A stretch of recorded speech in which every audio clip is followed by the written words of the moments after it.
আসসালামু আলাইকুম, সবাইকে শুভেচ্ছা জানাচ্ছি। মাসুম মাহবুব দেখছেন ওপেন দ্য ইউটিউব চ্যানেল এবং মাসুম মাহবুব ফেসবুক পেজ। বেশ কিছু গুরুত্বপূর্ণ খবর নিয়ে হাজির হয়েছি। সংক্ষিপ্ত ১০ থেকে ১২ মিনিটের মধ্যে আমি চেষ্টা করব লাইভটি শেষ করার জন্য। দর্শক শুনতে এবং দেখতে পেয়ে থাকলে আমাকে একটু কমেন্ট করবেন যে আপনারা শুনতে পাচ্ছেন কিনা, ক্লিয়ার একটু আমাকে বলেন। আহ সবচেয়ে বড় খবরটি হলো মার্কিন যুক্তরাষ্ট্রের প্রেসিডেন্ট ডোনাল্ড ট্রাম্প এবার ন্যাটোকে হুমকি দিয়ে বসলেন। যে ন্যাটোর শক্তি আমেরিকা বা আমেরিকার শক্তি ন্যাটো, সেই ন্যাটোকে এবার ডোনাল্ড ট্রাম্প সরাসরি হুমকি দিয়ে বসলেন, থ্রেট দিয়ে বসলেন। কেন থ্রেট দিলেন? ২ নম্বর গুরুত্বপূর্ণ খবর, আবারও কাতার, কুয়েত, আরব আমিরাত, বাহরাইনে মার্কিন টার্গেটগুলোতে ইরানের ম্যাসিভ আকারে ড্রোন মিসাইল হামলা। এবং ইরান নতুন করে তার গোপন সেই ভয়ঙ্কর মিসাইল সিজ্জিল দিয়ে দখলদার দেশটিকে নাস্তানাবুদ করে ছেড়েছে। এবং বলা হচ্ছে দখলদার দেশের গুরুত্বপূর্ণ মিলিটারি সেকশনগুলো অনেকগুলো ধ্বংস হয়ে গেছে। পাশাপাশি ইরান নতুন চমক দেখাবে শিগগিরই, বা নতুন সারপ্রাইজ হাজির করবে ইরান। সেটা কি হতে পারে? ইরানের সবচেয়ে বড় সারপ্রাইজ কি, সেটা নিয়ে আলোচনা করতে চাই। চলেন আমরা আপনাদেরকে সংক্ষিপ্ত সময় খবরগুলো দেওয়ার চেষ্টা করছি। ভাই, বাংলাদেশের খবর দেন না কেন? ভাই দেবো ইনশাআল্লাহ। বাংলাদেশের আসলে বড় ফ্রেমের কোনো খবর পাচ্ছি না। ইরান, ইসরায়েল, আমেরিকার মতো গুরুত্বপূর্ণ খবর পেলে বাংলাদেশটাও করব। বাংলাদেশের রাজনীতির খবর তো একটু কুলুষিত ব্যাপার। আপনি যখন নিরপেক্ষ কথা বলবেন, আপনাকে গালাগালি শুরু করবে। আপনাকে কোনো পক্ষে বললেও গালাগালি, নিরপেক্ষ বললেও গালাগালি। বাংলাদেশ বিষয়ে কথা বলে আমি সর্বাধিক গালি খাই। সো বাংলাদেশের ব্যাপারে আমার ইন্টারেস্ট আস্তে, আস্তে কমে যাচ্ছে। তারপর আমি ইনশাআল্লাহ ফিরবো। একটা সময় করে ঈদের পর থেকে আবার ইনশাআল্লাহ বাংলাদেশের খবর দেব আপনাদের। দর্শক, আবার একজন লিখছে বাংলাদেশটা বাদ দেন। গুড। আপনার ফেসটা দেখা যায় না, আমার ফেস দেখবেন? ঠিক আছে, ওকে। সাউন্ড সিস্টেম একটু কাছে নেই আপনাদের শোনার সুবিধার্থে। ওকে, এখন তো আপনারা ফেস দেখতে পাচ্ছেন না রোজার মধ্যে? জি। দর্শক, প্রথমে আসি, ন্যাটো কি? আমেরিকা তার মূল শক্তির যে সামরিক কেন্দ্র তৈরি করেছিল সেটা হলো ন্যাটো। ইউরোপের সাথে আমেরিকার মিশ্রণে একটি সামরিক জোট। আমেরিকা তো ন্যাটোকে বলছে যে তুমি আমার বিপদে আসছো না কেন? আমাকে তো ইরান মেরে তক্তা বানায় ফেলতেছে। দেখো আমার পেছনেরটা দেখো, আগে পেছন দেখো কি করছে। তো বারবার ন্যাটোকে বলার পর, ইউরোপীয় মিত্রদের বলার পর কেউ ট্রাম্পের আহ্বানে আসেনি।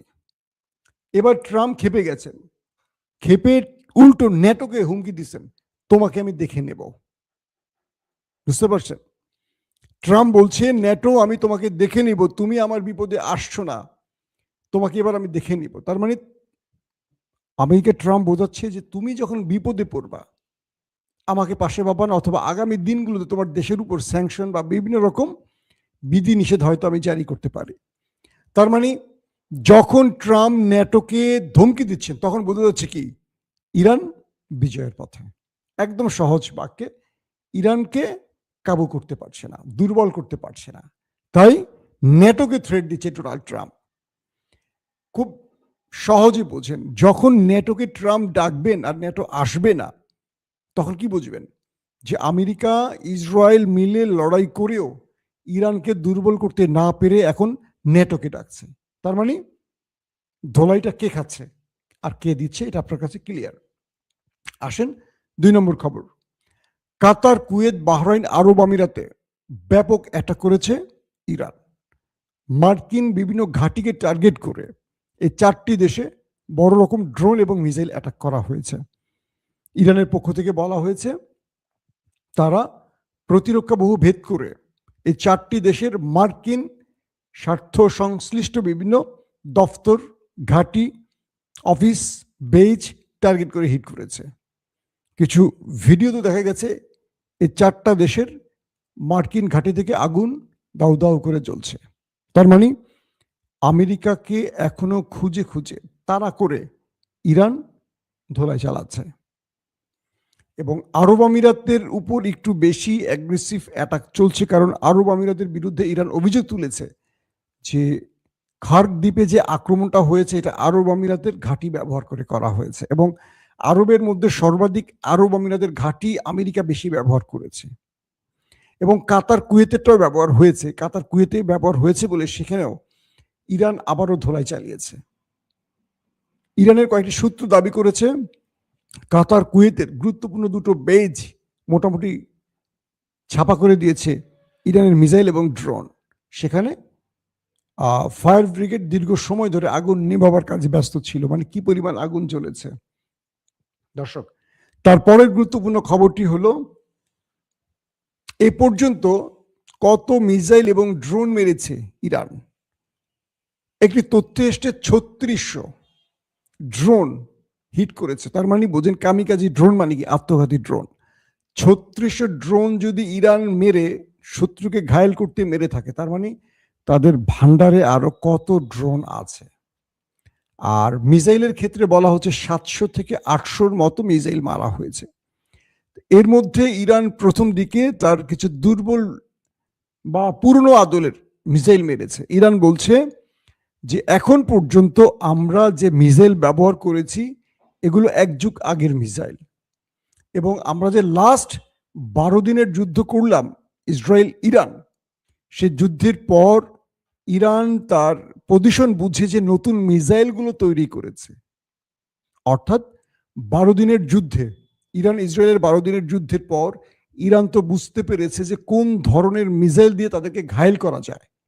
তো যে মিসাইলগুলো তারা 12 তারিখের যুদ্ধের পর তৈরি করেছে, ডিজাইন করেছে, এই মিসাইলগুলো এখনো ব্যবহার করেনি, তবে দু একটা তারা টেস্ট চালিয়ে সফল হয়েছে। ইরান বলছে যে আমরা প্রায় 10 থেকে 12 বছর আগের পুরনো মিসাইলগুলো এখন পর্যন্ত ব্যবহার করেছি। প্রথম, দ্বিতীয় প্রজন্ম, তৃতীয়, চতুর্থ, পঞ্চম, এই 3 ধাপের মিসাইল এখন আমরা ব্যবহার করতে যাচ্ছি। মানে এখন তারা এটা শুরু করবে। তো সিজ্জিল মিসাইলটিও তাদের তৃতীয় প্রজন্মের তারা দাবি করছে, এবং কালকে থেকে আজকে পর্যন্ত ইরান সিজ্জিল দিয়ে পুরো দখলদারদের খেলা দেখাচ্ছে মানে ব্যাপক খেলা দেখাচ্ছে। তো ইরান বলছে যে আমাদের সারপ্রাইজ দুটো, আমরা শত্রুর বিরুদ্ধে নতুন মিসাইল খুব শিগগিরই ব্যবহার করতে যাচ্ছি। কয়েকটা সূত্র বলছে এই নতুন মিসাইলের ওয়ারহেডে কি নিউক্লিয়ার থাকতে পারে। মার্কিন কয়েকটি গবেষণা বা থিঙ্ক ট্যাঙ্করা বলছেন ইরানের কাছে 450 কিলোগ্রাম যে ইউরেনিয়াম সমৃদ্ধ আছে, এটার খবরটা কি আসলে, এটা কোথায় আছে। ইরান বলছে যে আমেরিকা আমার দেশে যে বাংকার ব্লাস্টার বোমা মেরেছে, এতে করে আমাদের সেই পারমাণবিক বা ইউরেনিয়ামগুলো মাটির নিচে চাপা পড়ে গেছে।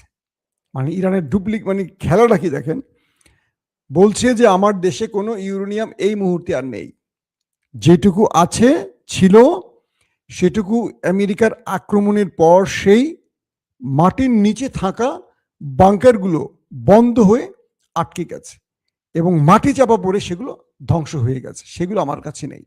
তার মানে আমেরিকা এখন কোন টার্গেটে ইরানে আক্রমণ করবে, ইরান তাকে জবাব দিয়ে দিয়েছে আমার কাছে আর ইউরেনিয়াম নাই, আমেরিকার আক্রমণের শেষ। কারণ ডোনাল্ড ট্রাম্প বলেছিলেন যে আমরা আক্রমণ করে ইরানের নিউক্লিয়ার ধ্বংস করে ফেলেছি, মনে আছে আপনাদের? ট্রাম্প দাবি করেছিলেন। এরপর 12 দিনের যুদ্ধ শেষে এবার যুদ্ধেও, আজকে তো 16 দিন চলছে যুদ্ধে, এই যুদ্ধেও আমেরিকার পারমাণবিক ক্ষেত্রে বাংকার ব্লাস্টার মারা হয়েছে। তো ইরান বলছে আমাদের আর কোনো ইউরেনিয়াম নেই, সব মাটির নিচে চাপা পড়ে গেছে। তার মানে আমেরিকা আর কিছু বলতে পারবে না এখন, কারণ আমেরিকা বলছে আমরা আক্রমণ করেছি, ধ্বংস করেছে, ইরান বলছে হ্যাঁ ধ্বংস হয়ে গেছে। কিন্তু কিছু সূত্র দাবি করছে ইরান ইতিমধ্যে পারমাণবিক বোমা তৈরি করে ফেলেছে। খুব বিশ্বস্ত সূত্র আমরা বলবো না, কিন্তু এই সূত্রগুলোর তথ্যগুলো বারবারই সত্য প্রমাণিত হচ্ছে। এখন বিশ্বস্ত সূত্র বলতে কি, আল জাজিরা প্রমাণ ছাড়া বলবে না, বিবিসি, সিএনএন, এরা পশ্চিমা এজেন্ডা বাস্তবায়ন করে। কিন্তু ইরানের এমন বিশ্বস্ত কিছু সূত্রের বরাত দিয়ে মাঝে মাঝে কিছু আউটলেট সংবাদ করে যেটা মিথ্যা হতে পারে না। তারা বলছেন যে ইরান পারমাণবিক তৈরি করে ফেলেছে। তার প্রধান কারণটা কি? প্রধান প্রমাণটা হলো ইরান যেভাবে ইসরায়েলে ম্যাসিভ আকারে ড্রোন মিসাইল দিয়ে হিট করছে, এই ক্ষেত্রে ইসরায়েলকে বাঁচানোর একটাই পথ নিউক্লিয়ার। অর্থাৎ ইসরায়েল যে কোনো সময় ইরানে নিউক্লিয়ার অ্যাটাক চালাতে পারে। তাহলে ইরান কি করবে? ইরানের হাতে দুটো অপশন তৈরি করে রেখেছে ইরান। এক, ইরানের কাছে এমন মিসাইল আছে যেটাতে নিউক্লিয়ার ওয়ারহেড সিস্টেম তৈরি করা আছে। অর্থাৎ ইরান এমন মিসাইল মারতে পারে সেখানে নিউক্লিয়ার ওয়ারহেড আছে, পারমাণবিক ওয়ারহেড। নাম্বার টু, অথবা ইরান পারমাণবিক বোমা তৈরি করে ফেলেছে, সংখ্যায় কম হতে পারে, 20টা 25টা 30টা হতে পারে। কারণ যে দেশটার সাথে লড়াই করবে নেতা কাকুর দেশ, আপনারা তার ম্যাপটা দেখছেন কতটুকু একটা দেশ। তো এই দেশটা তো 10টা 15টা লাগে না নিউক্লিয়ার। ইরান তো আমেরিকার সাথে বা রাশিয়ার সাথে লড়বে না, বিশাল দেশ, অনেক প্রদেশ, অনেক অঙ্গরাজ্য, এরকম তো না। দখলদারদের দেশটা ছোট, আয়তনে খুবই ছোট, মানুষও প্রায় 1,20,00,000 এরকম। তো এখন যদি ইরান 10টা বানায়, 10টাই এনাফ। পাকিস্তান যে বানাইছে, পাকিস্তানের একটাই এনাফ। এক্ষেত্রে ইরানের কিছু সূত্র বলছে যে তাদের যে সারপ্রাইজ কথা বলা হচ্ছে এটা হতে পারে নিউক্লিয়ার। অর্থাৎ ইরান যেভাবে নেতা কাকুর বাড়িতে ধোলাই চালাচ্ছে, মিসাইল মারছে, এবং আমেরিকাকে যে তোয়াক্কা করছে না, আমেরিকাকে বৃদ্ধাঙ্গুল দেখিয়ে তুরুপে তাসের মতো ছুঁড়ে ফেলছে, এতে করে ধারণা করা হচ্ছে ইরানের কাছে এমন কিছু আছে যেটা ইরান তার ফাইনাল রাউন্ডের জন্য জমা রেখেছে। তাহলে সেটা কি হতে পারে? নিউক্লিয়ার। তার মানে আমরা এটুকু বলতে পারি ইরান নিউক্লিয়ার তৈরি করেছে বাট স্বীকার করছে না।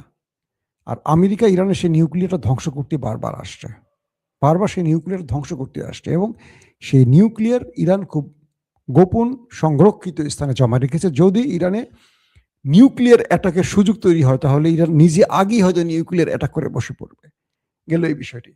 এখন ইরান যে তার নতুন মিসাইলের কথা বলছে, এই মিসাইলগুলো সারপ্রাইজ হিসেবে শিগগিরই ব্যবহার শুরু করবে। তো ইতিমধ্যে সিজিল ব্যবহার করেছে গতকালকে থেকে আজকে পর্যন্ত।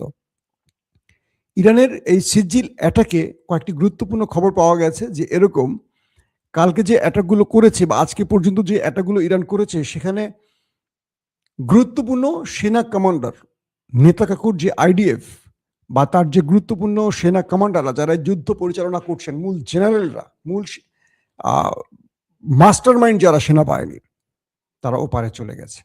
অর্থাৎ কাল রাতে ইরানের আক্রমণে নেতা কাকুর একটা গুরুত্বপূর্ণ সেনা বেজ পুরোপুরি উড়ে গেছে, এবং সেই সেনা বেজে ওই সময়টিতে বসে যুদ্ধ পরিচালনা করছিলেন যে জেনারেলরা, তারাও মোটামুটি ওপারে চলে গেছেন। এখন পর্যন্ত এই আপডেট খবরটি আমাদের কাছে আসছে, ইরানের বিভিন্ন সূত্র থেকে দাবি করা হয়েছে, এবং তারা বলছে ইরান কালকে সিজিল মিসাইলে নেতা কাকুর আরো গুরুত্বপূর্ণ মিলিটারি স্টেশন, মিলিটারি বেজ ধ্বংস করেছে, যেখানে প্রচুর সংখ্যক নেতা কাকুর সেনাবাহিনী উপস্থিত ছিল। তাদেরও হদিস মিলছে না। এবং এখন পর্যন্ত নেতা কাকুর বিষয় তো আর নতুন করে আর কিছু বলবো না। নেতা কাকুর বিষয়টি আজকে ইফতারের পরে আবার বলার চেষ্টা করবো আপনাদেরকে। তার মানে আজকের যুদ্ধের সংক্ষিপ্ত ভাষণ হলো ইরান এই মুহূর্তে আরব আমিরাত, কাতার, কুয়েত, বাহরাইন, এই 4টি দেশ হিট করেছে মার্কিন টার্গেটে। পাশাপাশি নেতা কাকুর বাড়িতে ম্যাসিভ আকারে হিট হচ্ছে, সিজিল ক্লাস্টার বোমা হিট হচ্ছে, এবং এগুলো ইন্টারসেপ্ট করতে পারছে না, এগুলো ব্যাপক ক্ষয়ক্ষতির মধ্যে ফেলেছে। 3 নম্বর, ইরান তার পুরনো আদল থেকে নতুন আদলে মিসাইলে প্রবেশ করবে শিগগিরই সারপ্রাইজ হিসাবে। আর ট্রাম্পকে ইরান বলে দিয়েছে যে তুমি হরমুজ প্রণালী পারলে দখল করো, আমি হরমুজে তোমাকে ঢুকতে দেব না। আর আমেরিকা এই মুহূর্তে পাগল হয়ে গেছে, যে কোনোভাবে সে ন্যাটো বা কাউকে ডেকে আনতে চাচ্ছে এই যুদ্ধে, কিন্তু সেটা পারছে না। এখন ট্রাম্প বকাবকি শুরু করে দিয়েছে। সবকিছু মিলে যুদ্ধের আজকের দিন পর্যন্ত বাবুল মান্তাফ যে কোনো সময় হুতিরা বন্ধ করে দিবে, এবং পুরো গেমটি এখন পর্যন্ত আমরা বলতে পারি ইরানের হাতে। ইরান তার নিজের মতো করে এই গেম সাজাচ্ছে এবং খেলছে। প্রত্যেকে ভালো থাকবেন। আল্লাহ হাফিজ।